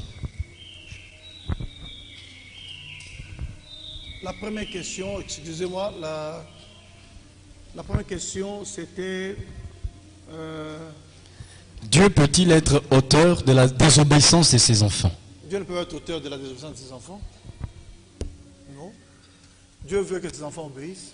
La preuve, Dieu, vous savez, même ce qui est arrivé avec Israël là-bas, Dieu l'avait déjà annoncé. Si vous lisez Deutéronome 28, vous trouverez que tout est là. Dieu parle à son peuple de l'obéissance et de la désobéissance. Il dit au verset 1er ici, si tu obéis à la voix de l'Éternel ton Dieu en observant et en mettant en pratique tous ces commandements que je t'ai prescrits aujourd'hui, l'Éternel ton Dieu te donnera la supériorité sur toutes les nations de la terre.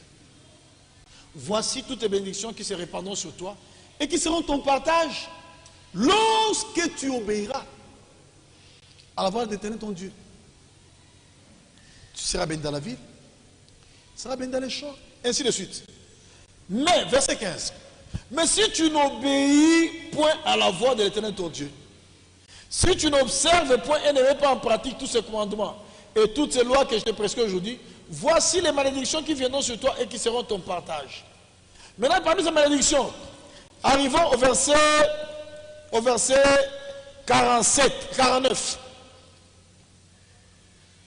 Au verset 49, Dieu dit, l'Éternel fera partir de loin des extrémités de la terre une nation qui fondra sur toi d'un vol d'aigle, une nation dont tu n'entendras pas la langue, une nation au visage farouche et qui n'aura ni respect pour le vieillard ni pitié pour l'enfant. Elle mangera les fruits de ton troupeau, des troupeaux de ton sol, jusqu'à ce que tu sois détruit. Elle ne laissera ni blé, ni mou, ni huile, ni porter de ton gros et de ton menu bétail, jusqu'à ce qu'elle t'ait fait périr. Elle t'assiégera dans toutes tes portes. Vous vous souvenez très bien, hein? Oui. Elle t'assiégera dans toutes tes portes jusqu'à ce que tes murailles tombent. Ces hautes et fortes murailles sur lesquelles tu auras placé ta confiance dans toute l'étendue de ton pays. Elle t'assiégera de toutes ces portes, dans tous les pays que l'Éternel ton Dieu te donne. Au milieu de l'angoisse et de la détresse où tu réduiras ton ennemi, tu mangeras les fruits de tes entrailles, ta chair, ainsi de suite. Donc Dieu annonce ce qui arrivera quand l'homme désobéira, pas Dieu désobéira. Dieu n'a pas placé l'homme devant un fait de désobéissance, non. Dieu a placé l'homme devant sa responsabilité de choix, le libre arbitre. Et il a recommandé de choisir les biens. Mais il lui montre que si tu refuses de choisir les biens, tu choisis les mal. Voilà ce qui arrivera. Ce n'est pas Dieu qui a incité cet homme-là à choisir les mal pour que la conséquence lui arrive. C'est l'homme dans sa liberté qui choisit les mal. Voilà. Est-ce qu'il y a encore une question à laquelle je n'ai pas répondu? Bon, la deuxième était... Il y a beaucoup de croyants noirs. Oui. Ah mais non, même au cours des âges, il y a eu beaucoup de blancs qui ont cru. Dieu est équilibré. C'est dans sa souveraineté. Parce que Dieu a ses enfants qui sont issus de toutes les races. Au cours des âges, l'évangile, si vous prenez à partir du jour de la Pentecôte et tout au long des âges, vous verrez que l'évangile a circulé en Europe là-bas, hein? Europe et l'Asie, pas ici en Afrique. Or, Abraham, la bénédiction d'Abraham n'était pas réservée seulement aux Européens, aux Asiatiques. C'était toutes les nations de la terre seront bénies en ta postérité. Sa postérité, c'est Christ. Et toutes les nations doivent se retrouver. Les Blancs se sont retrouvés en grand nombre. Eh bien, on doit se retrouver en grand nombre pour qu'il y ait équilibre au ciel. Sinon, au ciel, nous risquerons d'être une minorité. Dieu est juste dans toutes choses. Hein? Voilà. Merci beaucoup. Merci. Il y a un aspect de la question du frère, j'ai entendu. Après Noé, Dieu a fait disparaître. Ouais, je crois que vous connaissez. Ouais. Mais ce n'est pas toute l'humanité qui a disparu.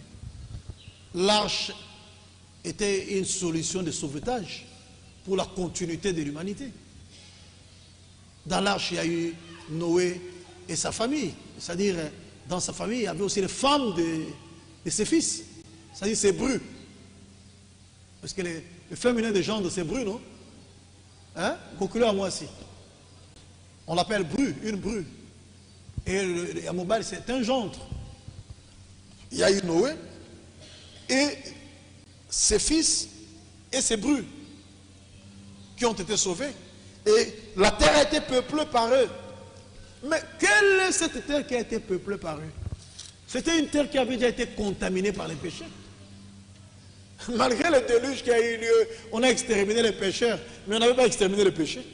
La preuve, quand Noé est sorti du déluge, il s'est enivré du vin. Noé s'est enivré du vin et puis il s'est déshabillé. Vous comprenez? C'est sur base de cela que Frère Bonhomme dit, dans le millénium, il y a des choses qui peuvent ne pas en aller. Dans la prédication, la demeure future de l'épouse céleste et de l'épouse terrestre. Il dit que le millénium n'est pas la terre parfaite que nous attendons. Quoique le diable sera lié, mais les pécheurs seront là dans le millénium. Ils seront là. Parce que c'est toujours ces gens-là que le diable viendra séduire après les 1000 ans pour aller attaquer encore Jérusalem. Vous comprenez? Donc, malgré qu'il y a eu déluge, on a exterminé les pécheurs. Mais le péché était sur la terre. La terre était déjà inoculée par le venin du serpent. Vous voyez? Et c'est Christ, à Golgotha, qui est venu payer le prix pour nous délivrer du péché par son sang. Vous voyez? Voilà. Merci. Il y a des questions qui nous sont parvenues par l'Internet. On va les prendre rapidement. Il y a, je crois, 4 questions, 5. Ok, merci beaucoup, mon frère Paul. Nous allons ici poser les questions qui nous ont été envoyées par les internautes. Nous allons commencer notamment avec la sœur Rosine Makela. Elle est aussi d'ailleurs présente ici dans la salle. Elle dit ceci, sa première question. En parlant de la prédestination, pouvons-nous dire que le plan du salut de Dieu est un film que Dieu a tourné ou a produit, et c'est a produit ou pas? Je pense que vous avez répondu à cette question que le frère Nicolas Mukendi a posée. Si le plan de salut, c'est un film que Dieu lui-même a produit, alors Dieu n'aura pas raison de condamner les gens. Dieu n'a pas fait de nous des marionnettes. L'homme n'est pas une marionnette. On a l'ingala to bengaka et qu'on a saccadé. On a écouté à télémara la position. Pour moi, ma boque bando bouger, il faut que tu bando benda singa. Non, non et non. Dieu n'a pas fait de nous des automates ou des marionnettes. Dieu a fait de nous des hommes et des femmes créés à son image. Mais il a doté chacun du libre arbitre. Et au cours du temps, chacun prend la décision qu'il veut. Personne aujourd'hui n'ira commettre un adultère et dire que c'est Dieu qui l'a voulu. C'est faux, archi faux. Tu n'iras pas courir avec une prostituée, tu dis non, c'était la volonté de Dieu. C'est faux, archi faux. C'est toi, ce n'est pas Dieu. Ce que Dieu veut, c'est votre sanctification. C'est que vous vous absteniez de la débauche. C'est que chacun sache posséder son vase dans la sainteté et dans l'honnêteté. C'est ce que Dieu veut. Mais est-ce que tout le monde se sanctifie? Non. Tout le monde ne se sanctifie pas. Et tout le monde ne marche pas dans la sainteté. Vous verrez par exemple, dans Tite 2:11, il est écrit, car la grâce de Dieu qui apporte le salut est apparue à tous les hommes. Et vous verrez dans Matthieu 11:28, il a dit, venez à moi, vous tous qui êtes fatigués et chargés, et je vous donnerai du repos. Est-ce que tout le monde vient à lui? Tout le monde ne vient pas à lui. Est-ce que tout le monde accepte le repos? Tout le monde n'accepte pas le repos. Et pourtant l'invitation est claire. Venez, c'est l'impératif. Venez, c'est un ordre, un commandement. Mais tout le monde ne vient pas. Et tout le monde n'accepte pas le repos. Pourquoi? Par leur propre libre arbitre, ils rejettent ce que Dieu a voulu. N'est-ce pas que Dieu, dans Luc 19, verset 28, il dit, Jérusalem, Jérusalem, combien de fois ai-je voulu vous rassembler? Comme une poule rassemble ses poussins sous ses ailes. Et vous ne l'avez pas voulu. Il voulait les rassembler. Mais eux ne l'ont pas voulu. La volonté de Dieu, c'était de les rassembler. Mais eux n'ont pas voulu. Donc vous comprenez, cette notion du libre arbitre, elle se retrouve partout. Et Dieu, dans sa préscience, sachant comment chacun choisira, il pouvait maintenant prédestiner. Maintenant, quand on arrive dans le temps, ce qu'il avait vu là-bas, c'est ce qui va se manifester. Ce n'est pas lui qui pousse les gens à agir de telle ou telle manière. Ce sont les gens eux-mêmes, dans leur liberté. Celui qui accepte sa parole, alors Dieu, par son esprit, vient les conduire. Mais vous remarquerez que même ceux qui ont l'esprit de Dieu, comme ils ont toujours le libre arbitre, ils peuvent l'attrister. C'est ça le sens d'Éphésiens 4:30. N'attristez pas le Saint-Esprit de Dieu, par lequel vous avez été scellés pour le jour de la rédemption. Vous voyez? L'écriture que je voulais lire, ce n'est pas Luc 19:28, c'est Luc 19:42. Il est écrit. Non, ce n'est pas 42. Là, il dit combien de fois je voulais vous rassembler. Comme Matthieu 24, Matthieu 23:37. Et il en parle aussi dans Luc. Matthieu 23:37. Voilà. C'est Luc 13. Luc 13, 33-35. C'est Matthieu 23 et puis Luc 13. Voilà. Luc 13, 33. 34. Jérusalem, Jérusalem, qui tue les prophètes et qui lapide ceux qui te sont envoyés. Combien de fois ai-je voulu rassembler tes enfants, comme une poule rassemble sa couverte sous ses ailes, et vous ne l'avez pas voulu. Quelle était la volonté de Dieu ici? Le rassemblement. Et ceux que Dieu voulait rassembler, ils ne l'ont pas voulu. C'est la faute de Dieu. Ce n'est pas la faute de Dieu, c'est leur faute. Donc même quand Israël, vous avez vu qu'Israël était aveuglé, Israël a été dispersé, ce n'est pas la faute de Dieu. Puisque Dieu l'a exprimé ce qu'il voulait. Je voulais vous rassembler, mais vous ne l'avez pas voulu. Vous voyez? Alors, c'est la même chose. Vous allez remarquer par exemple dans Jean 5, 39 à 40. Jean 5, 39 à 40. Il est écrit ceci. Jean 5, 39 à 40. Vous sondez les Écritures, parce que vous pensez avoir en elles la vie éternelle. Ce sont elles qui rendent témoignage de moi. Et vous ne voulez pas venir à moi pour avoir la vie. Si c'était un film tourné d'avance, de telles écritures ne peuvent pas exister. Mais vous comprenez que l'homme a un rôle à jouer. L'homme a un rôle à jouer. Dieu a sa part, l'homme aussi a sa part. Dieu a accompli le salut, mais l'homme doit accepter le salut. Dieu nous sanctifie par son esprit et par sa parole et par son sang. Mais l'homme doit accepter ça. Et l'homme doit se maintenir dans cette sanctification là-bas en obéissant à la parole. Remarquez, Dieu dit ici clairement, vous sonnez les Écritures parce que vous pensez avoir en elle la vie éternelle. Ce sont elles qui rendent témoignage de moi. Mais vous ne voulez pas venir à moi pour avoir la vie. La parole est prêchée ici. Mais Delvaux, c'est une grande agglomération.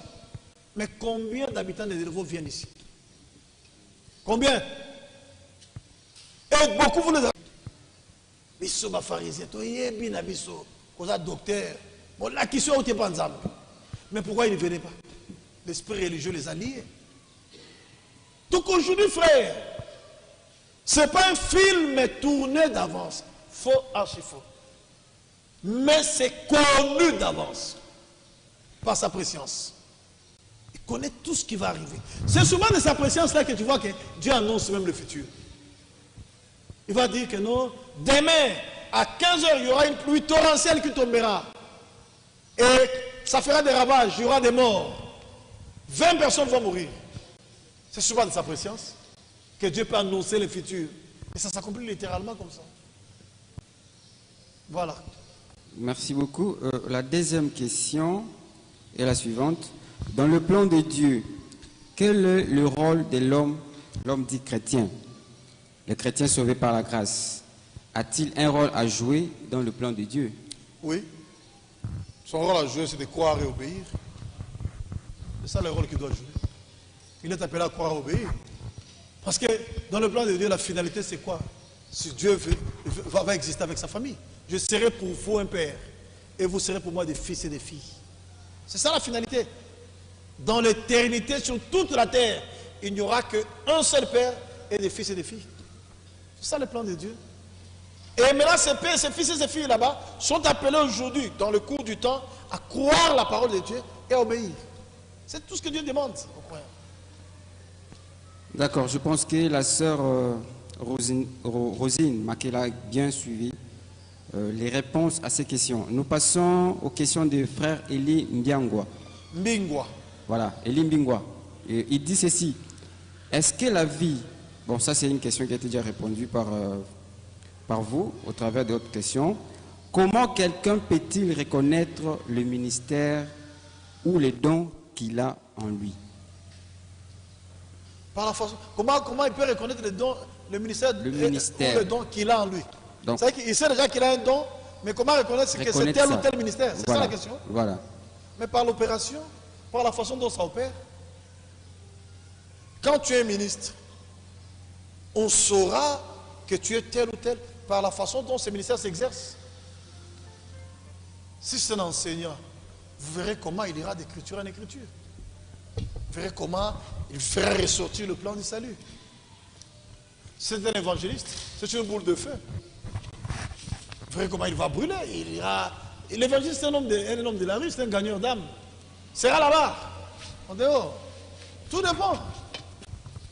Donc, les 5 ministères sont reconnus par leur façon d'exercer, par leur opération. C'est comme ça. D'accord. Nous avons aussi la question de notre frère Mutombuchi Dibi. Il dit ceci. Bonjour frère Sam, voici ma question par rapport au thème. Quel est le sort de tous les bébés et enfants dont l'âge ne leur permet pas de distinguer le bien et le mal?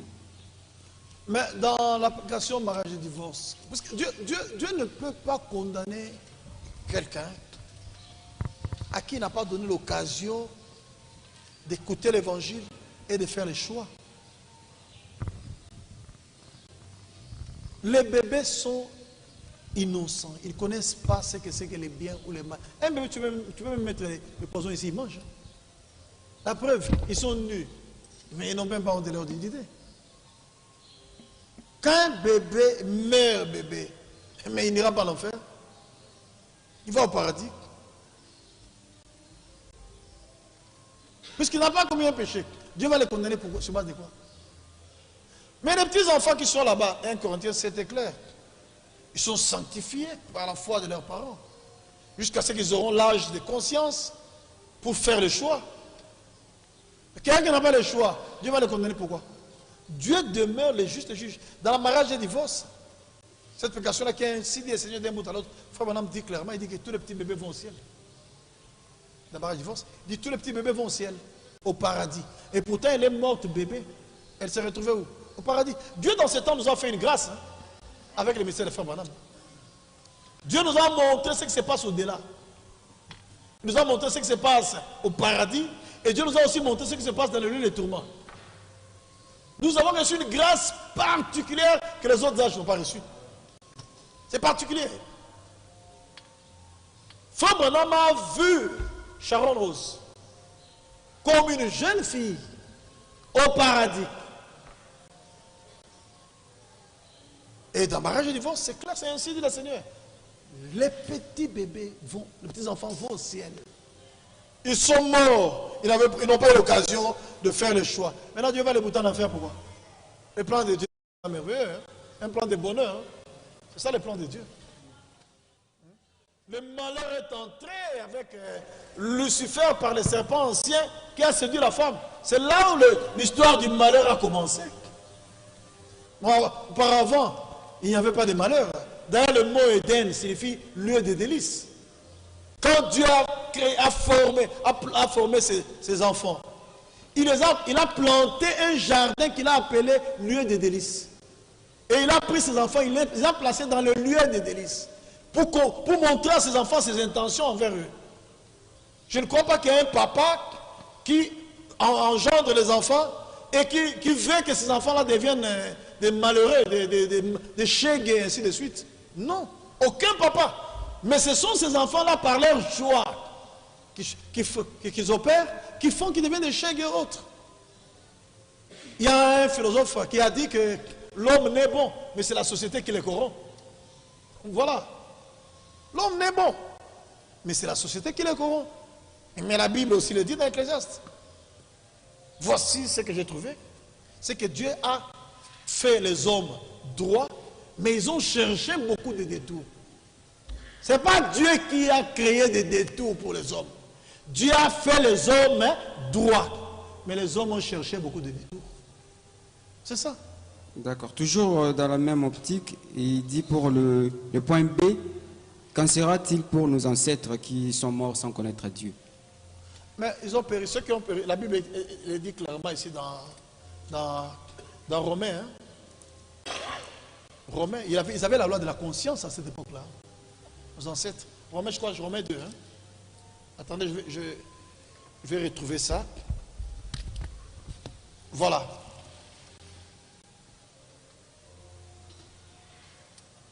Verset 12. À partir du verset 11. Romains 2, à partir du verset 11. Car devant Dieu, il n'y a point d'acception des personnes. Tous ceux qui ont péché sans la loi périront sans la loi. Et tous ceux qui ont péché avec la loi seront jugés par la loi. Ce ne sont pas en effet ceux qui écoutent la loi qui sont justes devant Dieu, mais ce sont ceux-là qui la mettent en pratique qui seront justifiés. Quand les païens qui n'ont point la loi, suivez très bien frère, quand les païens qui n'ont point la loi font naturellement ce que prescrit la loi, ils sont, eux qui n'ont point la loi, une loi pour eux-mêmes. Est-ce que vous suivez? C'est la Bible. Ça, c'est l'apôtre des païens, Paul, qui parle. Quand les païens qui n'ont point la loi, c'est-à-dire nos ancêtres là, font naturellement ce que prescrit la loi, ils sont, eux qui n'ont point la loi, une loi pour eux-mêmes.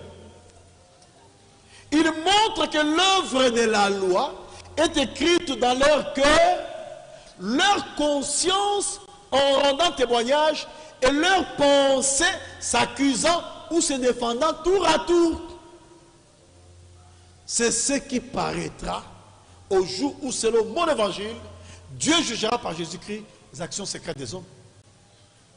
Voilà la loi de la conscience. Merci beaucoup, Pasteur Sam, pour avoir répondu à toutes nos questions. Nous allons alors remettre la parole à notre frère Paul pour la clôture de cette émission. Merci beaucoup. Est-ce qu'on peut acclamer pour cet exposé combien important? Faut que je prenne combien? 5. Ça peut être possible. 10. 10, ça va. Ouais. D'accord. Je prends 5, les 12 là, vous allez les jeter où? Ben parce qu'on ne devait pas faire 2 heures en principe. Ah bon? C'est pas 2 heures l'émission? C'est 2 heures du temps l'émission. 2 heures. Allez-y rapidement. Merci. Je devais lire quelque chose. Je lis une écriture, vous allez écouter, qui peut sembler contredire cet exposé, mais qui ne contredit pas cet exposé. Romains 9. Je commence au verset 11. J'irai jusqu'au verset 23. J'attendais qu'on me pose ça comme question, mais on ne l'a pas posé. Je vais lire, et je vais vous lire maintenant ce que le Saint-Esprit dans cet âge a donné comme sens ou compréhension de cette écriture là-bas. Parce qu'il y a des gens qui se perdent là-dedans. En tout cas, en sortant d'ici, il faut comprendre que Dieu ne nous a pas élus sur base de sa volonté. Non, c'est sur base de sa préscience. Maintenant, écoutez. Mais en lisant, vous allez voir, ah, mais non, mais il y a une contradiction. Car, quoique les enfants ne fussent pas encore nés, suivez attentivement la lecture de ce texte ici.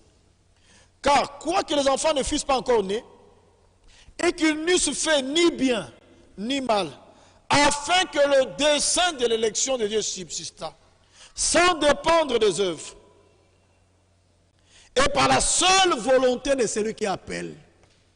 Est-ce que vous suivez? Par la seule volonté de celui qui appelle. Il fut dit à Rebecca, l'aîné sera assujetti au plus jeune. Selon qu'il est écrit, j'ai aimé Jacob et j'ai haï Ésaü. Que dirons-nous donc? Y a-t-il en Dieu de l'injustice? Loin de là. Car il dit à Moïse, je ferai miséricorde à qui j'ai fait miséricorde, et j'aurai compassion de qui j'ai compassion. Ainsi donc, cela ne dépend ni de celui qui veut, ni de celui qui court, mais de Dieu qui fait miséricorde. Ouais. Car l'Écriture dit à Pharaon, je t'ai suscité à dessein pour montrer en toi ma puissance et afin que mon nom soit publié par toute la terre. C'est là où la sœur Rosine avait dit, dans certains films joués d'avance. Ainsi, il fait miséricorde à qui il veut et il endurcit qui il veut. Donc quand vous lisez ça, vous allez comprendre, ton type, soit azale kenze na ye, nzambenda lingaki azale kenze. O soit ndima, nzambenda lingaki andima. C'est ça la conclusion que vous tirerez en lisant noir sur blanc ces écritures. Maintenant écoutez. Tu me diras, pourquoi blâme-t-il encore? Car qui est-ce qui résiste à sa volonté? Oh homme, toi plutôt qui es-tu pour contester avec Dieu? Le vase d'argile dira-t-il à celui qui l'a formé, pourquoi m'as-tu fait ainsi? Le potier n'est-il pas maître de l'argile pour faire avec la même masse un vase d'honneur et un vase d'un usage vil? Et que dire si Dieu voulait montrer sa colère et faire connaître sa puissance, a supporté avec une grande patience des vases de colère formés pour la perdition? Et s'il a voulu faire connaître la richesse de sa gloire envers des vases de miséricorde qu'il a d'avance préparés pour la gloire. Vous avez suivi? Donc quand vous lisez ça, non, c'est blanc, vous comprenez? Non, non, non. Donc, ceux qui ne l'ont pas fait,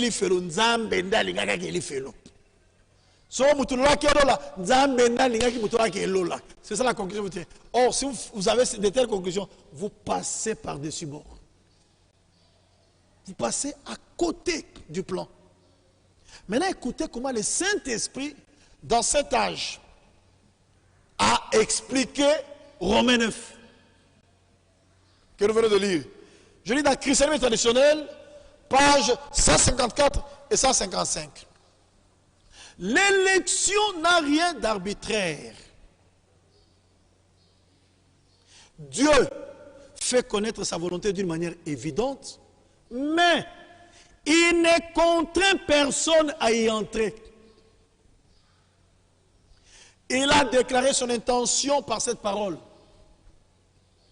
qu'il veut que tous les hommes soient sauvés et parviennent. C'est quoi?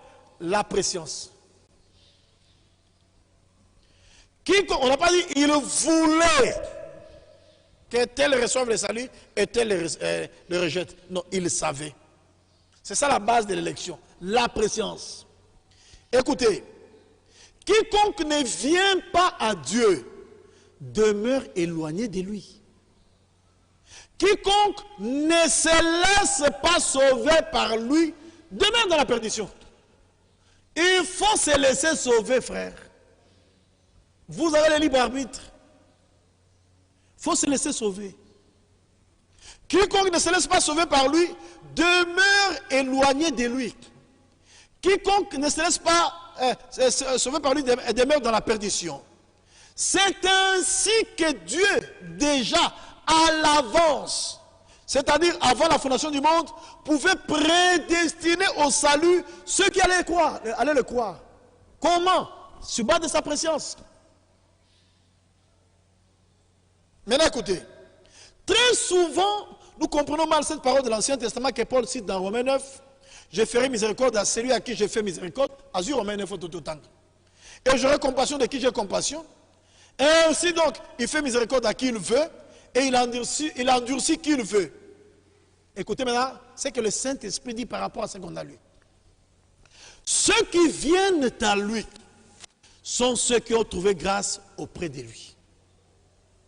Seul celui qui vient à lui peut expérimenter sa miséricorde et son amour. C'est à eux que se rapporte le verset 16. Ainsi donc, ce n'est pas de celui qui veut ni de celui qui court, mais de Dieu qui fait miséricorde. La miséricorde se manifeste à ceux qui viennent à lui, à ceux qui lui accordent leur foi. Mais quand quelqu'un refuse, sa miséricorde ne peut pas se manifester envers lui. Écoutez, cependant, celui qui ne vient pas à Dieu ne permet pas à Dieu d'user de miséricorde à son égard.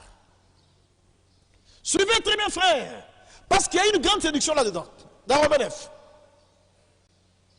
Écoutez, cependant, celui qui ne vient pas à Dieu ne permet pas à Dieu d'user de miséricorde à son égard. Celui qui ne vient pas et endurcit son cœur, Dieu à son tour le rend insensible et l'endurcit complètement. C'est pourquoi je vous avais dit dans mon introduction que l'endurcissement a un ancêtre. C'est l'incrédulité. Personne ne peut être endurci brusquement. Jamais. Même Pharaon, pour qu'il devienne endurci, Moïse a amené d'abord l'insigne du Seigneur. Pharaon a douté de cet insigne du Seigneur là-bas. Il n'a pas cru à ça. C'est pourquoi quand Aaron jetait la verge, ça s'est transformé en serpent. Pharaon aussi appelait les Jeannès et Jambres. Il jetait aussi des verges qui se transformaient en serpent. Parce qu'il était incrédule. Il a douté du insigne du Seigneur sorti de la bouche de Moïse. Et quand Moïse a continué, il a fini par rejeter. Donc il y a d'abord ce schéma-là, l'incrédulité, le rejet et enfin l'endurcissement. Et l'endurcissement, c'est d'abord toi-même qui t'endurcis. Et Dieu vient maintenant t'endurcir complètement. C'est comme ça. Écoutez, celui qui ne vient pas et endurcit son cœur, Dieu à son tour le rend insensible et l'endurcit complètement. Ce n'est pas que Dieu ait renoncé à ses intentions primitives. Au contraire, il les réalise envers ceux qui viennent à lui et lui accordent leur foi. Il y aura un enseignement demain. Toute la semaine, il y aura un enseignement important. Invitez les gens. Que les gens viennent nombreux. Vous allez inviter, vous invitez 100 personnes, 2 seulement viennent. Et parmi les 2 là-bas, la parole a prêché, un seulement quoi? L'autre rejette. Où est la faute de Dieu dans tout ça? Il n'y a pas la faute de Dieu là-dedans. Chacun est libre de croire ou de douter. Chacun est libre d'obéir ou de désobéir.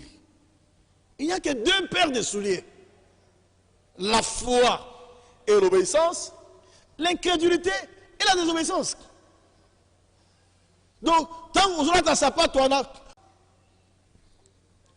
écoutez. Ce qui est écrit, puisque là, on a parlé, mais on a parlé de vases de colère préparés pour la perdition. Bien, le Saint-Esprit a répondu. Ce qui est écrit plus loin au sujet de la colère de Dieu et des vases de colère destinés à la destruction concerne de nouveau ceux qui demeurent incrédules, qui ne veulent rien avoir à faire avec Dieu et sur lesquels la colère de Dieu demeure. Bien qu'à proprement parler, en Christ, elle a été enlevée de dessus des hommes. Il y a des personnes qui refusent l'acquittement de leurs dettes. Na Golgotha nzamba futa nyongwalisum. Pour la mokil mobimba. Mais ça, na boire na bango ke lifsum nango nyongwa ne futa maponae. Abonae. Ate nyongwa futi ngamo la makasi nanga na sala. Ya bato eno abona futa nyongwa. Non. Ngamo futa nyongwa ngai. Abonae.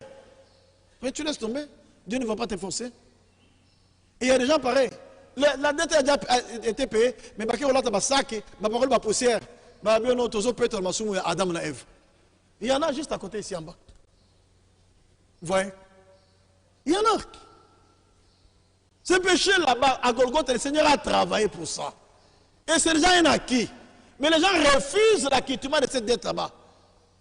Ils veulent faire leurs propres efforts pour parvenir à la justice. C'est impossible. Impossible. Pour le salut, c'est Jésus seul qui a travaillé. C'est ça la vérité. Nous croyons en ce que le Seigneur a fait et nous entrons dans ce salut accompli. Nous travaillons en étant déjà sauvés. Nous ne travaillons pas pour notre salut. Nous travaillons dans notre salut. C'est ça la vérité. Il n'y a personne qui peut se sauver de lui-même. C'est impossible. Écoutez. Il dit, il y a des personnes qui refusent l'acquittement de leurs dettes et qui par conséquent demeurent sous la condamnation. Celui qui ne vient pas à Christ est la personne sur laquelle la colère de Dieu demeure. Il y a un vase de colère. Il s'agit de personnes qui, dans le temps ici, refusent de venir à Christ. Et Dieu les connaissait d'avance. C'est pourquoi Dieu connaissant ça d'avance, il pouvait parler de Judas. Et l'appelait même fils de la perdition. Mais c'est sur la terre que Judas a été perdu. Judas n'a pas été perdu dans l'éternité. Ou Judas n'a pas été perdu avant la fondation du monde. Avant la fondation du monde, ce sont les fils de Dieu qui ont été prédestinés. Judas n'était pas prédestiné là-dedans. Écoutez. Il dit, celui qui ne vient pas à Christ est la personne sur laquelle la colère de Dieu demeure, parce qu'elle ne prend pas pour elle-même la rédemption pleinement accomplie. Et il va chez Lucifer. Et Lucifer, par sa propre décision, s'est élevé contre Dieu et il ne se laissera jamais, avec ceux qui le suivent, inclure dans le plan de Dieu. Et précisément, de la même façon, il existe des gens qui ne se laisseront jamais mettre à la place qui leur revient dans le plan de Dieu. Dieu ne peut réaliser le pardon et la grâce, c'est-à-dire la pleine rédemption, que là où les hommes la reçoivent comme un don de Dieu, dans la foi, en l'œuvre substitutive d'expiation pleinement accomplie par Christ. Je lis les deux derniers paragraphes. Il endurcit qui il veut, Romains 9, 18, arrive lorsqu'une personne contraint Dieu à faire cela, comme Pharaon. Puisque Dieu ne peut agir contre la volonté d'un homme. Vous comprenez qu'il y a la volonté de l'homme, hein? Et il y a aussi la volonté de Dieu. Et un croyant soumet sa volonté à la volonté de Dieu. C'est ça les croyants. Il soumet. Comme Job le disait, j'ai fait plier ma volonté aux paroles de ta bouche. Ce n'est pas par contrainte, c'est librement. Écoutez, Dieu ne pouvait pas vouloir la perdition de l'homme. Oh non, c'est la volonté de Dieu. Dieu voulait qu'il périsse. Maintenant, écoutez ce que le Saint-Esprit dit. Dieu ne pouvait pas vouloir la perdition de l'homme. Est-ce qu'on peut dire amen à ça? C'est la vérité. Dieu ne pouvait pas vouloir la perdition de l'homme. Car sa volonté est que tous soient secourus. Et il veut que tous soient sauvés parce qu'il est réellement le sauveur. Quand l'homme ne veut pas ce que Dieu veut, alors Dieu doit vouloir ce que l'homme veut. Dès le commencement, Dieu a doté les hommes de ce libre arbitre. Il ne les a pas contraints, ni n'en a fait des automates ou des marionnettes. Les hommes pouvaient choisir entre la vie et la mort, entre l'obéissance et la désobéissance. L'homme séparé de Dieu s'entête dans son autodétermination jusqu'au jour où il reconnaît sa vocation divine et l'accepte. Il s'entête également dans sa propre réalisation jusqu'au moment où il devient une partie du plan réalisé par Dieu. L'homme voudrait être indépendant et ne se soumettre à personne. À la recherche de sa propre liberté, il est tombé dans la perdition qu'il a lui-même choisie.